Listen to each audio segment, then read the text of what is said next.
Hello everyone, and welcome back to Project Moon Audiobooks. Today's episode is part 7 of the Odyssey. This will cover chapters 16 and 17.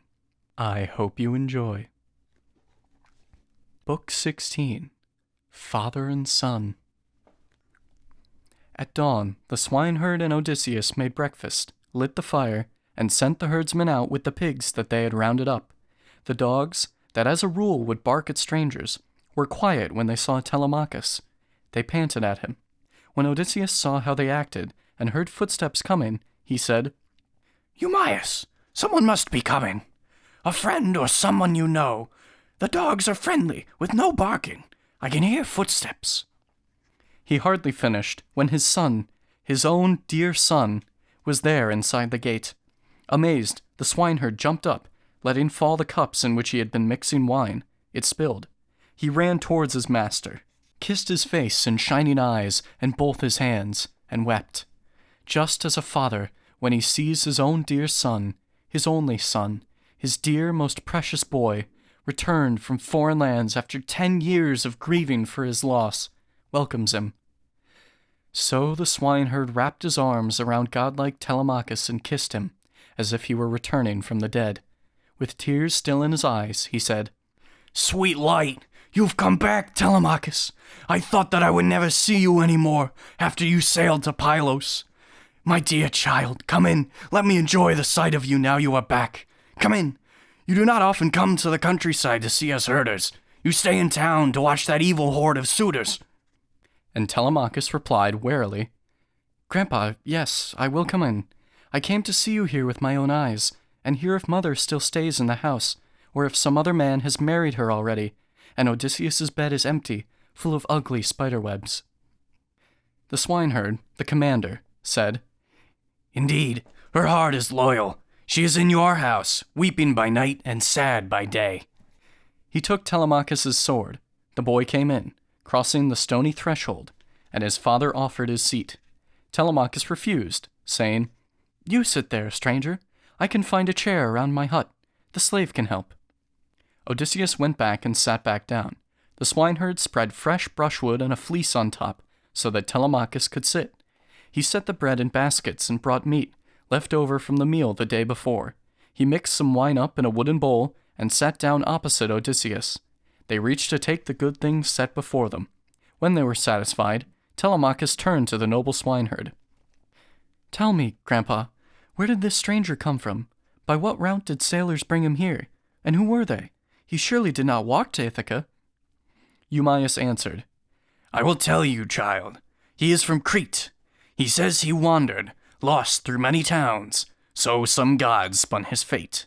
Now he has run away from the Thesprotians who brought him, and arrived here on my farm. He is all yours, your suppliant, to treat however you desire." Telemachus said anxiously, "This news of yours, Eumaeus, is very worrying to me. How can I invite him to my house? I am too young to fight back with my fists if someone picks a fight with me. My mother is unsure if she should stay with me and show respect towards her husband's bed and public gossip, and keep on taking care of things at home, or marry one of them, whichever suitor asserts himself, and brings most lavish gifts. But since this man has come here, to your house, I will dress him in fine clothes, cloak and tunic, and sandals for his feet, and give a sword, and help him on his way. If you are willing, keep him here in the farmhouse. Care for him. I will send you some clothes and all his food, so he will be no bother to these men or you. I will not let him go to meet the suitors. They are much too violent. I would be mortified if they abused him. It would be difficult for one man, even a strong one, to do anything to them. They are too many." Then Odysseus, frustrated, said, "My friend, it is my duty to speak out when I hear the dreadful things those suitors have been doing in your house. Against your will. It breaks my heart. You are a good man. Tell me, did you choose to let them bully you? Have the Ithacans been turned against you by some god? Or do you blame your brothers, who should be a man's supporters when conflict comes? If only I had youth to match my will. I wish I were the son of great Odysseus, or that I were the man himself come home from wandering. We can still hope. Let someone chop my head off, if I would not destroy them when I came inside the palace of Odysseus. And if I lost, since I am only one against so many, I would rather die in my own house than watch such crimes committed, strangers dishonored, slave girls dragged around, raped in my lovely home, men wasting wine and bread, for nothing, for this waiting game." Telemachus said soberly, "I will explain the situation to you, stranger. The Ithacans are not my enemies, and I do not have brothers I can blame. Zeus gave my family a single line. Arcesius had just one son, Laertes, who had Odysseus, his only son, and he had me, his only son, whom he left back at home. He had no joy of me. And now there are so many cruel invaders, since all the toughest men from all the islands, from Same and Dulichium and wooded Zacynthus, and all those who hold command in rocky Ithaca, have come to court my mother, wasting all my wealth. She does not refuse the awful prospect of remarriage, nor can she end the courtship. They keep eating, consuming my whole house, and soon they may destroy me too. These things lie with the gods. Now, Grandpa, you must hurry to the queen, and tell her I am safe back home from Pylos. I will stay here while you tell her. Just her. Do not let any others hear the news, since many people want to plot my death." Eumaeus, you replied, "I understand. But tell me, on this same trip, should I go and tell poor old Laertes? For a while he used to watch the fields and join the slaves for dinner at the house, when in the mood, despite his grief for lost Odysseus. But since your ship set sail away to Pylos, they say he has stopped eating, will not drink, and does not go to check the fields. He sits, weeping and sobbing, worn to skin and bone." Telemachus said calmly, "That is sad, distressing news. But no, leave him alone. If human wishes could come true, my first would be to have my father come back home. Take her your message, hurry back, and do not trail round the countryside to look for him. Tell mother she should send a girl in secret to run to old Laertes with the news." At that, the swineherd tied his sandals on and started off towards the town. Athena noticed him leaving from the yard, and stood beside him as a woman, tall and skillful and beautiful. Odysseus could see her, standing beside the entrance to the cottage. Telemachus could not. The gods are not equally visible to everyone. The dogs could see her, but they did not bark. They whimpered and slunk back across the room in fear. She raised her eyebrows. With a nod, he understood and came out, passed the wall, and stood beside her. Then Athena told him, "Odysseus, great strategist, it is time for your son to know the truth. Together you have to plan how you will kill the suitors. Then both of you go into town. I will join you there soon myself. Indeed, I am itching to fight." And then Athena touched him, using a golden wand, and dressed him up in fine, clean cloak and tunic. And she made him taller and younger looking. He became black-skinned, his cheeks filled out, and on his chin the beard grew dark. And so her work was done, and off she flew. Odysseus went in. His son was startled and looked down, afraid in case it was a god. His words flew out. "Stranger, you looked so different from before. Your clothes, your skin. I think that you may be some god who has descended from the sky. Be kind to us, and we will sacrifice and give you gold and treasures. Pity us." Long-suffering Odysseus replied, "I am no god. Why would you think such things? I am your father, the same man you mourn. It is because of me these brutal men are hurting you so badly." Then he kissed his son and cried, tears pouring down his cheeks. He had been holding back till then. The boy did not yet trust it was really his father, and said, "No, you are not Odysseus. My father. Some god must have cast a spell to cause me further pain. No mortal man could manage such a thing by his own wits, becoming old and young again, unless some god appeared and did it all with ease. You certainly were old just now, and wearing those dirty rags. Now you look like a god." Artful Odysseus said sharply, "No, Telemachus, you should not be surprised to see your father. It is me. No other is on his way. I am Odysseus. I suffered terribly, and I was lost. But after 20 years, I have come home. As for the way I look, Athena did it. The goddess can transform me as she likes. Sometimes a homeless beggar, then she makes me look like a young man, wearing princely clothes. For heavenly gods, it is not difficult to make a mortal beautiful or ugly." With that, he sat back down. Telemachus hurled his arms around his father, and he wept. They both felt deep desire for lamentation, and wailed with cries as shrill as birds, like eagles or vultures, when the hunters have deprived them of fledglings who have not yet learned to fly. That was how bitterly they wept. Their grieving would have continued till the sun went down, but suddenly Telemachus said, "Father, by what route did the sailors bring you here, to Ithaca? And who were they? I know you did not walk." Odysseus replied, "Son, I will tell you everything. Phaeacians, famous for navigation, brought me here. They always help their guests travel onward. I slept as their ship sped across the ocean. They set me down on Ithaca, still sleeping. They brought me marvelous gifts of gold and bronze and clothing, which are lying in a cave, since gods have willed it so. Athena told me to come here and make plans with you to kill our enemies. How many suitors are there? What kind of men are they? I am well known for my intelligence, and I will plot to work out if we two alone can fight them, or if we might need others helping us." Telemachus considered, then said, "Father, I always heard how excellent you are at fighting with a spear and making plans. But what you said just now, it is too much. We cannot fight, the two of us, against such strong men, and so many. There are dozens, not just a handful. Let me tell you quickly the number of the suitors. 52 came from Delicaeum, all top-notch fighters, who brought 6 henchmen. 24 men came from Same, 20 more from Zacynthus, and from right here on Ithaca came 12, all strong young men. They have a houseboy with them, named Medon, and a poet, and 2 slaves well trained in carving meat. If we attack when all those men are crowded in the house, I am afraid you will be paying back their violence at all too high a price. Think harder. Can we find some kind of helper, willing to fight for us?" Odysseus said, "Do you think Athena and her father Zeus would be strong enough to keep us safe? Would any other help be necessary?" Telemachus replied, "The ones you mention are good defenders.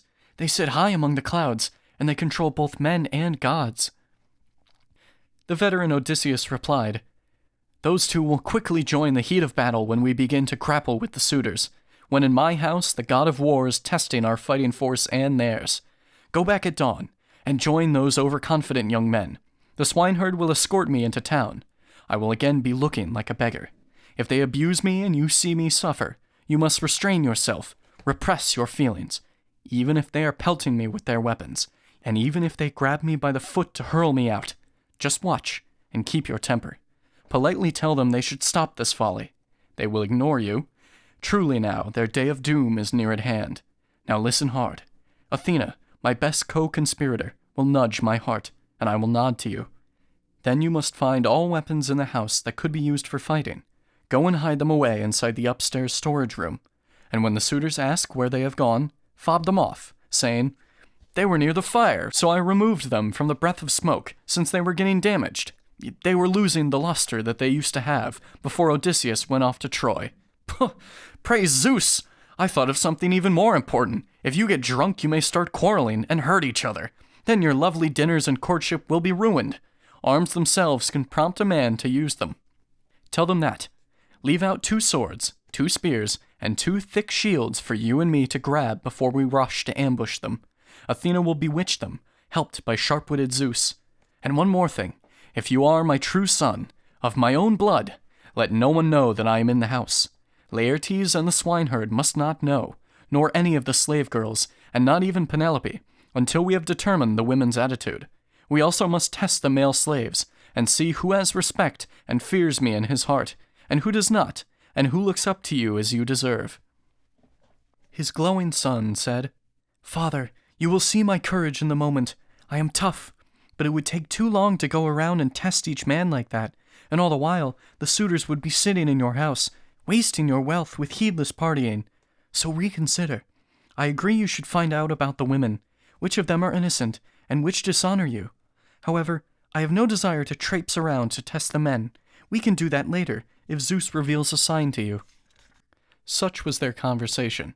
Then the ship in which Telemachus had gone to Pylos docked in the bay of Ithaca's main town. They disembarked and dragged the ship onto shore. The slaves brought out the splendid gifts and weapons and took them to the house of Clytius. A messenger was sent to tell the queen Telemachus was back in Ithaca, and that he said that they must come to town, dragging the ship, in case she had been weeping in her anxiety about her son. The swineherd and this messenger met up, on the same mission, to inform the queen. When both of them arrived, the slave girls clustered around the messenger. He said, "Great queen, your dear son has come home." And then the swineherd took her aside and told her what her son had ordered him to say. When he was done, he walked out through the hall and out the courtyard, leaving the palace hall to join his pigs. The suitors were upset and down at heart. Eurymachus, the son of Polybus, said, "Friends, the journey of this upstart boy succeeded. We were sure that he would fail. We must launch our best ship, equipped with rowers, to speed across the ocean to the others, and tell them to come home at once." His words were hardly finished when Amphinomus spotted a ship inside the harbor, pointed away from land. The sails were being furled. The men were carrying the oars. He laughed triumphantly and said, "Ha ha! No need to send a messenger. They are already back. Some god has told them, or they saw his ship approaching, but could not catch up with it." So, leaping up, they went down to the seashore and dragged the black ship up onto dry land, and servants proudly brought the weapons out. They all went crowding to the marketplace, together, and banned any other men from joining them, both young and old. And then Antinous addressed them. "How amazing! The gods have saved this man from death. For days our scouts took turns to watch from windy cliffs. And when the sun went down, we never spent a night on shore, but sailed to wait till dawn at sea in ambush for Telemachus, to make sure we would catch him. Now some god has brought him home. We need to make new plans to murder him. He must not get away. He will obstruct our courtship if he lives, since he is wise to us, and he will plot, and now the people will be turned against us. Telemachus will gather them. He must be furious, and he will not postpone action. He will stand up and tell them how we plan to murder him, but failed to do so. When they hear of our crimes, they will condemn us. We may get hurt or driven from our land, to foreign territories. We must stop it. Catch him out in the countryside, away from town, or on the road. Let us rob him, and share his wealth and property among us. And let his mother, and whichever man marries her, keep the house. But if you think it would be better if we let him live, and keep his father's riches for himself, we should stop flocking here to waste the wealth inside his house. We should each go and court her from home, by sending gifts. One day, the lady will marry, and the lucky man will be the one who sends the most gifts." They were silent, but then Amphinomus, the famous son of Nisus, spoke. He had come from the wheat fields and pastures of Dulichium, with others. He was intelligent. Penelope preferred his speeches over other men's. Wisely, he said, "My friends, I, for my part, have no desire to kill Telemachus. It is a dreadful thing to kill a person of royal blood. So first we must discover the god's intentions. If great Zeus decrees it, I will kill him myself, and urge you all to join me. If the gods do not approve, I say we must not do it." So he spoke, and they agreed with what he said. They stood, and went back to Odysseus's house, and sat on polished chairs. Penelope decided she must show herself to these ungentlemanly suitors, since she had found out about the plot to kill her son. Medon had heard their plans, and he told her. Her woman at her side, she went downstairs, into the hall, and approached them and then stopped, standing beside the doorpost with a veil across her face. She told Antinous, "You are a brute, a sneak, a criminal. The people say you are the smartest boy of all those your own age on Ithaca. It is not true. You are insane. How could you devise a plan to kill Telemachus? Do you have no respect for ties created by supplication, which Zeus watches over? Have you forgotten that your father came here, running in terror from the Ithacans, who were enraged because he joined the pirates of Taphos, and was hounding the Thesprotians, our allies? So the Ithacans were eager to kill him, rip his heart out, and devour his wealth. Odysseus protected him. Now you consume your benefactor's wealth, and court his wife, and try to kill his son. And you are hurting me. I tell you, stop! And make the other suitors stop as well." He said, "Penelope, you need not worry. Put all this from your mind. There is no man, and never will be, who can harm your boy while I am still alive upon this earth. I swear to you, if someone tries, my sword will spill his blood. Your city-sacking husband often would take me on his lap, and give me tidbits of meat with his own hands, and sips of red wine. So Telemachus is now the man I love the most in all the world. The boy is in no danger, not from us. There is no help for death brought by the gods." He spoke to mollify her. All the while he was devising plans to kill her son. She went up to her light and airy bedroom, and wept for dear Odysseus, her husband, until Athena gave her eyes sweet sleep. As evening fell, the swineherd came back home to find Odysseus. He and his son had killed a year-old pig and made a meal. Athena came beside Odysseus and touched him with her wand again to make him ragged and old, to make sure when the swineherd came in, he would not recognize his master, in case he told Penelope the secret. He came inside. Telemachus spoke first. "Eumaeus, you are back. What is the news in town? Are those proud suitors in my house back from the ambush, or still lurking there to catch me on my way back home?" Eumaeus answered, "I do not want to trek through town asking that question. I prefer to share my news as fast as possible and then come back. One of your own men went with me, a messenger. He told your mother first. I saw one more thing. As I passed the hill of Hermes, right above the town I saw a ship draw into harbor, full of men and loaded up with shields and spears. I thought it could be them, but I cannot be sure." Then Prince Telemachus began to smile and met his father's eyes. He did not let Eumaeus see. When they were finished cooking, they shared the dinner equally, and all had plenty. Then they took the gift of sleep. Book 17. Insults and Abuse. When newborn dawn appeared with hands of flowers, Telemachus, Odysseus's son, fastened his handsome sandals on his feet, took up his sturdy spear that fit his hand, and headed out. He told the swineherd, "Grandpa, I must go into town to see my mother. Until we meet, I think she will not stop her lamentations, tears, and bitter sobbing. Now I need you to take this poor old stranger to town to beg his supper. Any man who feels like it can feed him.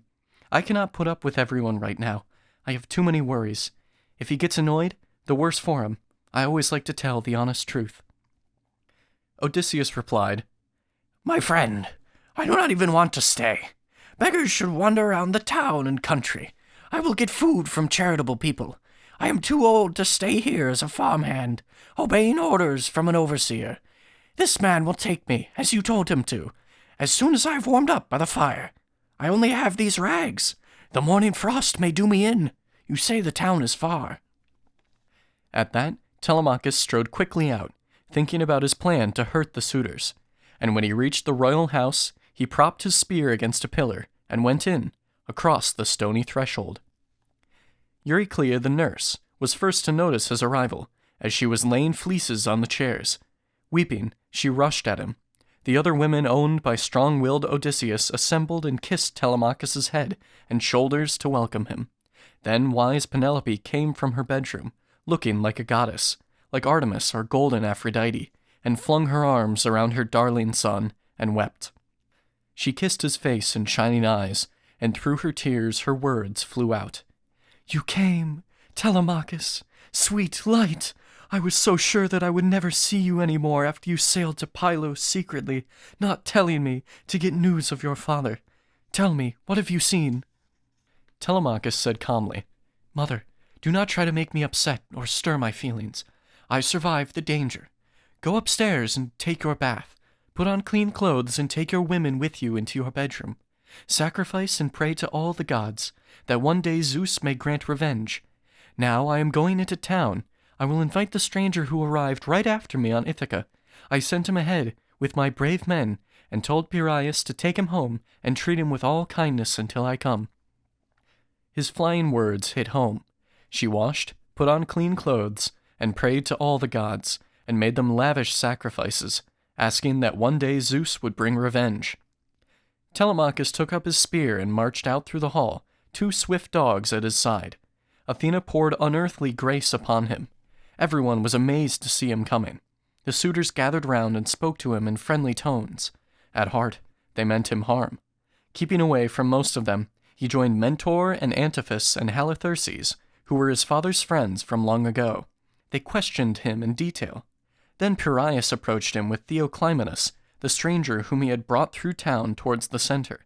At once, Telemachus set out and rushed to stand beside the stranger, and Parias spoke first.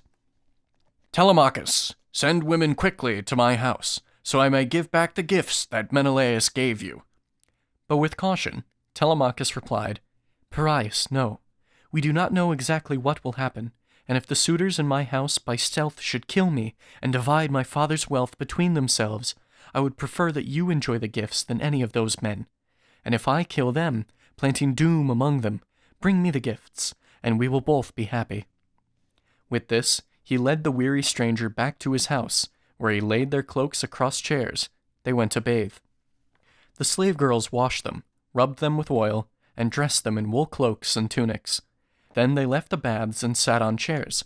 A girl brought out a golden pitcher and poured the washing water on their hands, over a silver bowl.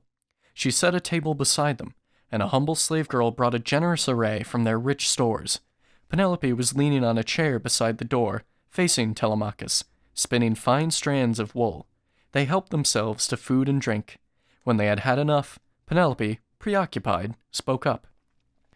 "Telemachus, I will go upstairs now to lie down on my bed, which has become a bed of mourning, always stained with tears, since my Odysseus went off to Troy with those 2 sons of Atreus. But you have failed to tell me if you gathered news about your father's journey home. Now tell me, before the suitors come." Telemachus answered her calmly, "Mother, I will tell you. We went to Pylos, visiting King Nestor.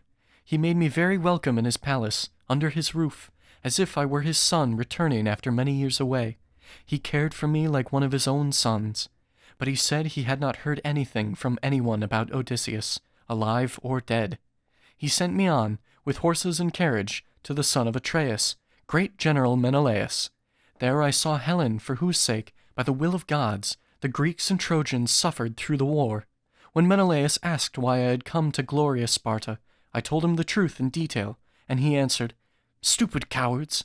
The bed they want to lie down in belongs to someone truly resolute, as when a deer lays down her newborn suckling fawns inside the leafy den of some fierce lion, and goes off to the slopes and grassy valleys to graze. Then he comes back to his own bed and cruelly destroys both little ones. So will Odysseus destroy them all. By Father Zeus, Athena, and Apollo, I pray he is as strong as long ago, on Lesbos, when he wrestled Philomedes and hurled him to the ground, and all the Greeks cheered. May he fight the suitors that same way, so all of them will find their courtship ends badly, and their lives soon. And I will answer your questions frankly, and tell what I learned from the old sea god, who can tell no lies. He said he saw him in distress. The nymph Calypso has him trapped upon her island, inside her house. He cannot come back home to his own country, since he has no fleet or crew to row across the sea's broad back. That was what famous Menelaus said. My tasks accomplished, I sailed off. The gods gave me fair wind, which swiftly brought me home." His story stirred emotions in her heart. Then godlike Theoclymenus spoke up. "My lady, wife of great Odysseus, this news is incomplete. I will reveal the whole truth with a prophecy. I swear by Zeus and hospitality, and by the hearth of grave Odysseus, the place where I have come. He is already here, in Ithaca, at rest or on his way. He must have learned what bad things they are doing, and he is plotting ruin for them all. I know because I saw a sign while sitting on board the ship. I told Telemachus." Penelope said carefully, "Well, stranger, I hope this does come true. I would reward you with so much warmth and generosity that everyone you met would see your luck." Meanwhile, outside Odysseus's house, the suitors relished games of darts and discus, playing outside as usual, with no thought of others. Then at dinner time, when flocks of sheep were trekking home from every field, led by their shepherds, Medon spoke. He was the suitors' favorite slave boy, whom they always brought to their feasts. "My lords, you have enjoyed your games. Now come inside to eat. There is no harm in having meals at proper times." They followed his advice, stood up and went inside the palace. They spread out their cloaks over the chairs, and killed plump goats, large rams, and some fatted pigs, and 1 domestic cow, and cooked them for the feast. Odysseus was making haste to leave the countryside for town. The swineherd spoke in lordly tones. "Stranger, my master says that you can come to town today, as you desire, though I would rather leave you here to watch the farm. But I am nervous that the master may reproach me, and a master's curses fall heavily on a slave. Now we must go. The hour is late, and it will soon get colder. The sun is sinking low."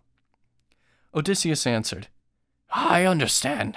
We can go now. You lead the way. But if you have a stick, give it to me to lean on, since I hear the path is slippery." With that, he slung his bag across his shoulders by its string. It was all tattered, full of holes. Eumaeus gave him a serviceable stick. They left. The dogs and herdsmen stayed to guard the farm. The swineherd led his master into town, resembling a poor old beggar, leaning upon a stick and dressed in dirty rags. They walked along the stony path, and near the town they reached an ornate fountain, flowing with clear streams, where the people came for water. It had been built by Ithacus, Neritus, and Polyctor. A circle of black poplars grew round it, nurtured by the spring. Cool water poured from the rocks above.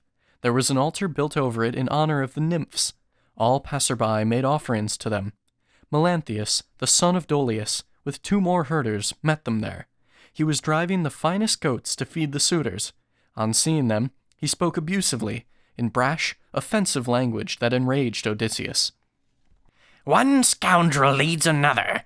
Makes sense. Gods join like things with like. You foul pigman, where are you taking this old swine? A scrounger who will rub on many doors, demanding scraps, not gifts for warriors. If you let me have him to guard my farm, and muck the pens and toss the kids their fodder, he could drink whey and fatten his sick legs. But he does not want work. He likes to traipse around the town and beg for chow to stuff his greedy belly. I predict if he reaches the palace of Odysseus, a mass of hands will hurl stools at his head to pelt him through the house and bruise his ribs." With that, he sauntered past him and lunged out to kick him on the hip bone. What a fool! Odysseus was not pushed off the path. He stood there fixed in place and wondered whether to rush at him, armed with his stick, and kill him, or grab him by the ears and push him down onto the ground. Instead, he braced himself and kept his temper. When the swineherd saw Melanthius insulting him, he prayed, arms high. "O fountain nymphs, O Zeus's daughters, if ever King Odysseus brought bones of lamb and goat in luscious fat for you, then now fulfill my prayer. May spirits guide him home. My master will put paid to all the bluster of this rude man, who loafs round town and lets the animals be ruined by bad herders." Melanthius the goatherd sneered at him. "Oh, very nice. This dog knows how to talk, and it has learned some tricks. One day I will take him by ship and row him far away from Ithaca, and get a heap of treasure by selling him. I wish Apollo would shoot silver arrows at Telemachus tomorrow in his house, or that the suitors would kill him. I am sure Odysseus is far away and never coming back." With that, he left them. They were walking slowly, and he rushed on ahead of them. He went inside his master's house, and sat among the suitors, with Eurymachus, his favorite. The slaves brought out a piece of meat for him, and a submissive house-girl brought him bread. The swineherd and Odysseus went in, and stood, surrounded by the strumming sound of the resounding lyre that Phemius was tuning for his song. Odysseus grabbed at the swineherd's hand and said, "Eumaeus, this is Odysseus's splendid palace. It could be recognized among 1,000. The rooms are all connected, and the courtyard is fenced in by a wall with cornices, and there are sturdy double doors. No man could break through here. I notice many men are feasting. I smell meat and hear the lyre, which gods have made companion to the feast." Eumaeus answered, "Right, you are perceptive. Now we must plan. Will you go inside first to join the suitors, while I stay out here? Or do you want to wait, and I will go? But do not stay too long. If someone sees you, you will be pelted, maybe beaten up." Unflappable Odysseus said, "Yes, I thought of that. You go, I will stay here. I have been hit before. I know hard knocks. I am resilient. I suffered war and being lost at sea. So let this be. There is no way to hide a hungry belly. It is insistent, and the curse of hunger is why we sail across relentless seas and plunder other people." As they spoke, Argos, the dog that lay there, raised his head and ears. Odysseus had trained this dog, but with no benefit. He left too soon to march on holy Troy. The master gone, boys took the puppy out to hunt wild goats and deer and hares. But now he lay neglected, without an owner, in a pile of dung from mules and cows. The slaves stored heaps of it outside the door until they fertilized the large estate. So Argos lay there dirty, covered with fleas, and when he realized Odysseus was near, he wagged his tail, and both his ears dropped back. He was too weak to move towards his master. At a distance, Odysseus had noticed, and he wiped his tears away and hid them easily, and said, Eumaeus, it is strange. This dog is lying in the dung. He looks quite handsome, though it is hard to tell if he can run, or if he is a pet, a table dog, kept just for looks. Eumaeus, you replied, This dog belonged to someone who has died in foreign lands.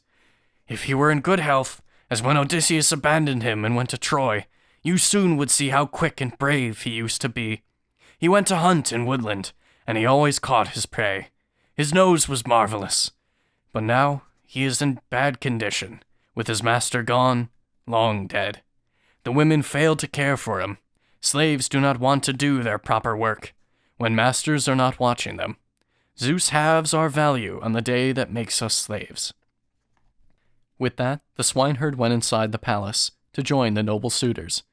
20 years had passed since Argos saw Odysseus, and now he saw him for the final time. Then suddenly, Black Death took hold of him. Telemachus first saw the swineherd coming. He gave a nod to tell him to come over. Glancing around, Eumaeus saw the stool used by the boy who had carved the suitor's meat. He picked it up and set it down beside Telemachus's table. There he sat. The slave boy brought him meat and bread, and then Odysseus approached and stepped inside, looking like some poor homeless, sad old man. He hobbled on his stick, then slumped himself down on the ashwood threshold, leaning back against the cypress doorpost, which a workman had smoothed and straightened long ago. The boy summoned the swineherd over, and picked up a wheat loaf from the basket and as much meat as his hands could hold, and gave it to him. He said, "Please take this food out to that stranger, and tell him he should walk around the hall and beg from all the suitors. Shame is not a friend to those in need."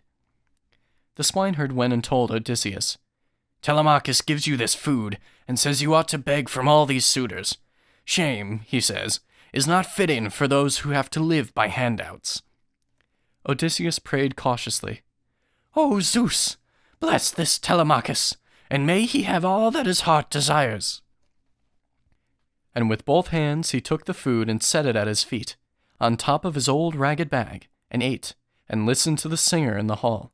As he was finishing, the music stopped. The suitors shouted, and Athena stood beside Odysseus, and prompted him to go among the suitors, begging scraps, to find out which of them were bad or good, although she had no thought of saving any out of the massacre which was to come.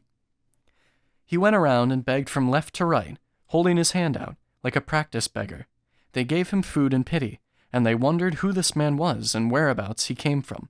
They asked each other, and Melanthius, the goatherd, said, "You suitors of the queen, listen to me about this stranger here. I saw this man before. The swineherd brought him. I know no more. I do not know his background." Antinous began to scold the swineherd. "Pigman, you famous idiot, why did you bring this man here? Do we not have already plenty of homeless people coming here to spoil our feasts? Is it not bad enough that they crowd round and eat your master's wealth? You had to ask this other one as well." Eumaeus, you replied, "Antinous, you are a lord, but what you say is trash. Who would invite a stranger from abroad unless he had the skills to help the people? A prophet, or a doctor, or a builder, or poet who can sing and bring delight. No one would ask a beggar. They bring only their hunger. Out of all the suitors, you are meanest to the slaves, especially me. But if the prudent queen and godlike prince still live here in this house, I do not mind." Telemachus said, "Shush, Antinous does not deserve an answer. He is always picking a fight and goading on the others." Then turning to Antinous, he said, "You care for me so nicely, like a father, You told me I should force the stranger out. May no god make that happen. Go to him and give him something. I can spare the food. Go on, I tell you. You should pay no heed to mother or the other household slaves belonging to my father. You are not concerned about them anyway. You want to gorge yourself, not share with other people. Antinous replied, You little show-off! What nasty temper! What an awful comment! If all the suitors gave the same as me, this house could keep him checked for 3 whole months. He had a footstool underneath the table, for resting his soft feet on while he feasted. He brandished it. The others all gave food and filled the beggar's bag. Odysseus had finished with his test. He could have walked back to the threshold, no harm done. Instead, he stood beside Antinous and said, Friend, give me something. You must be the best of all the Greeks. You look like royalty, so you should give more food than all the rest, and I will make you known throughout the world. I used to be a rich man with a palace. When needy beggars came from anywhere, no matter who they were, I gave them food.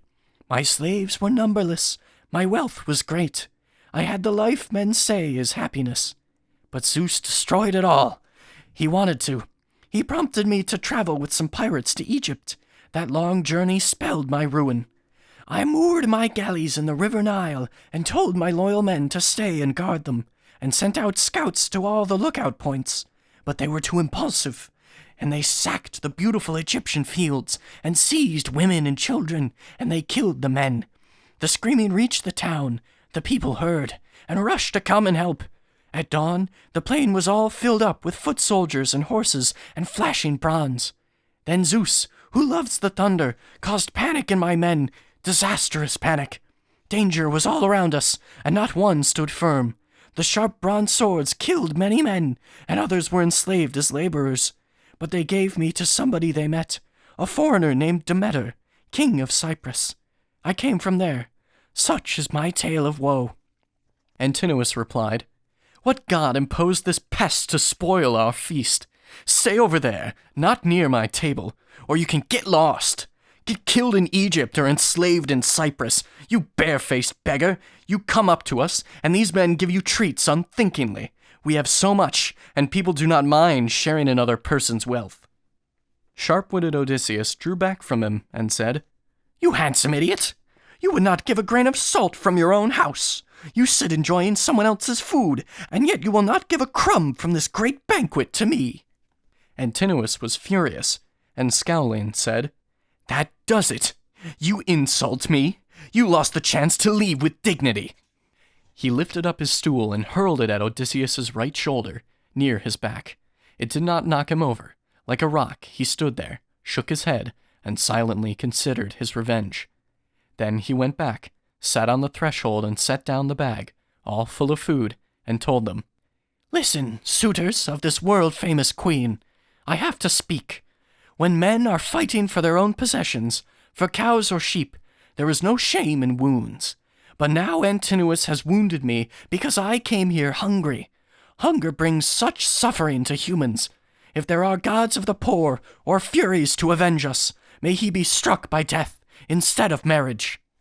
He answered, Stranger, shut up or be off. If you keep talking, we young men will drag you across the palace by your hands and feet and have you flayed alive. But all the others reproached Antinous insistently.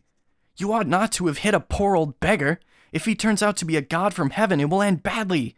Gods disguise themselves as foreigners and strangers to a town to see who violates their holy laws and who is good. Antinous ignored the suitor's words.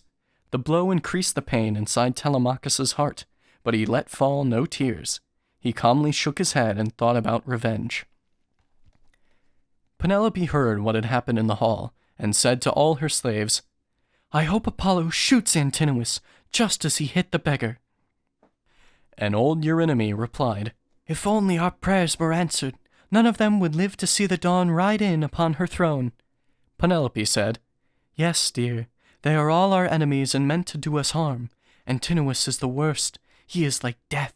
Some poor old stranger wandered to this house and asked the men for food, compelled by need. The others helped him out and filled his bag. Antinous hurled a footstool at his shoulder.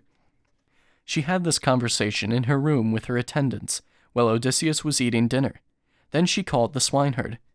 "Eumaeus, have the stranger come to me, so I may welcome him, and ask if he has heard or witnessed anything about long-lost Odysseus. The stranger seems as if he must have traveled far."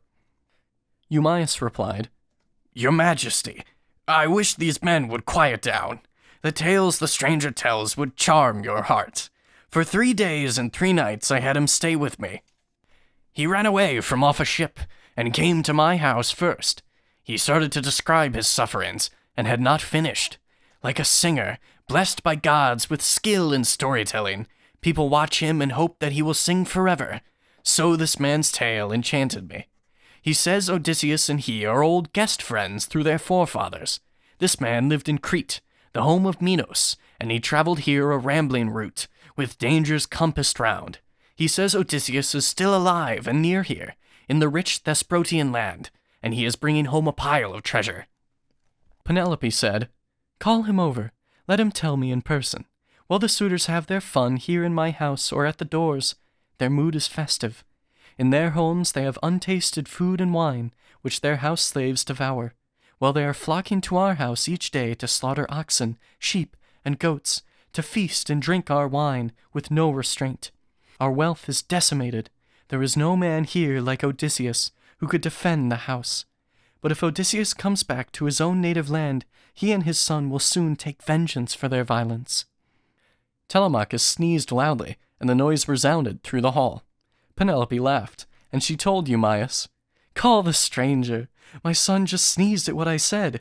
You heard? It is a sign of death for all the suitors. No one can save them from their ruin now. But listen, if I find this stranger speaking the truth, give him nice clothes, a cloak and tunic." At that, the swineherd went and stood beside Odysseus. His words had wings. "Now, sir, Penelope, Telemachus's mother, has summoned you. She feels impelled to ask about her husband, painful though it is. If you tell her the truth, and she will know, you will get clothes. You desperately need them. And you can ask for food, all through the town, and fill your belly. Anyone who wants can give you scraps." Strong-willed Odysseus answered, "Eumaeus, I will tell the truth, the whole truth, to Penelope, and soon. I know about Odysseus. We shared in suffering. But I am very nervous about the rowdy suitors. Their aggression touches the iron sky. While I was walking across the hall just now, quite harmlessly, that man hurled something at me, and he hurt me. Telemachus did nothing to protect me, and nor did anybody else. So now, tell her to stay right there until night falls, however eager she may be.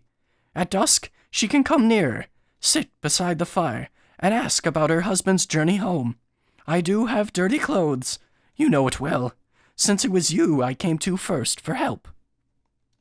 The swineherd headed back. He crossed the threshold, and sharp Penelope said, "Are you not bringing the traveler? Is something wrong? Is he too scared or shy? A homeless man can ill afford such shame." Eumaeus answered, "His words were common sense. He wants to stay out of the suitors' way. They are aggressive. He says you should stay here until sunset. It is much better for you too, my queen, to speak to him alone." Penelope replied, "The stranger is no fool, at least. There never were such bullies as these men, and they intend us harm." The swineherd went back to the crowd of suitors, and approached Telemachus, and tucked his head down close, so no one else would hear. "My friend," he said, "I have to go and watch the pigs, and all your property, and mine. You should take care of everything, but most of all, yourself. Do not get hurt. So many mean you harm. I pray that Zeus obliterates them all before they injure us." Telemachus answered, "May it be so. First eat, then go. Come back at dawn with animals for meat. The rest is up to me and up to gods." So then Eumaeus sat down on the stool and ate and drank, then went back to his pigs, leaving the palace full of banqueters. It was already late, past afternoon. Music and dancing entertained the suitors.